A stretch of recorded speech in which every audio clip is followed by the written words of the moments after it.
Assalamu alaikum wa rahmatullahi wa barakatuh. Today I would like to talk about the importance of education in Islam.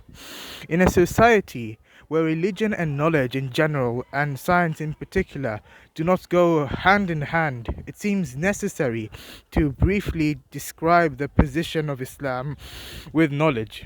Islam, in theory as well as in practice, has always promoted knowledge.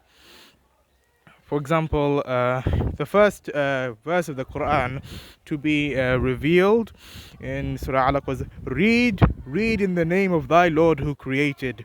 He created the human being from the blood clot.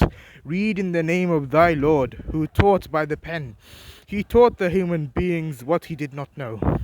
The Quran also says, are those who have knowledge equal to those who do not have knowledge? The Prophet of Islam, peace be upon him, has also emphasized the importance of seeking knowledge in different ways.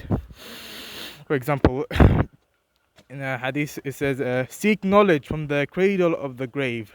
Another hadith, seek knowledge even if it is as far as China. And seeking of knowledge is a duty of every Muslim. This can be sourced from the hadith. Wisdom is the loss of property of the believer. He should take it even if he finds it in the mouth of a mushrik. The Prophet did not only preach about importance of knowledge, he also gave examples of promoting knowledge. In the very first battle between the Muslims and the non-believers, at the Battle of Badr, the Muslims gained victory and caught 70 non-Muslims prisoner of wars. One of the criteria of releasing the prisoners of war devised by the Prophet and was that who were literate among the prisoners could go free if they teach 10 Muslim children how to read or write. Now, what type of knowledge in Islam is allowed? Knowledge in Islam is normally divided into two broad categories. There is a famous saying, al-ilmul iman and wa ilmul abdan. Knowledge is of two kinds: the knowledge concerning religion and the knowledge concerning bodies. What has been mentioned above on the importance of knowledge refers to both the religious as well as the secular knowledge. The Quran specifically talked about science also. It says, in the creation of the heavens and the earth, the alternation of the night and the day, in the ships that sail in the sea with their load, in the rain which Allah sends down from the sky and thus revives the earth after its death. And then He spreads in all kinds of animals, in the changing of the winds, in the clouds which have been left suspending between the heaven and the earth. In all these are clear signs for the people who understand. Surah Baqarah, ayah 164, that was in another ayah in Surah 41, ayah 53, it says, we shall show them our signs in the horizons and in themselves. The backwardness of the Muslims, unfortunately, in the last few centuries, as far as education is concerned, is because of the following. The Muslims lost leadership in the field of physical science and technology because of arrogance, which led to stagnation. The invasion of the Mongols, who were barbarians and did not appreciate the value of knowledge. They burned down most of the prestigious libraries in Baghdad. In the 19th century, when the Muslims attempted to revive the process of education and knowledge in their societies, they naively accepted the Western secular system, which had completely separated from religious sciences and from secular sciences. The issue goes back to basic difference between Islamic and Christian views of knowledge. In Christianity, the Bible relates the fall of man to the sin of stealing fruit from the tree of knowledge, whereas in Islam, the Quran describes knowledge as the basis on which the man was given preference over the angels. Even historically, the Christian church is full of stories about its inquisitors who created the work of science and also tortured the scientists if their views were contrary to what the Bible said.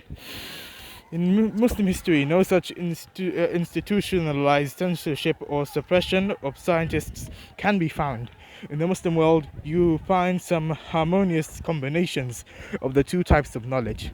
For example, in the person of Ibn Sina, you had someone who had written Al-Isharat on philosophy and metaphysics, and also Al-Qanun fi Tib on medicine.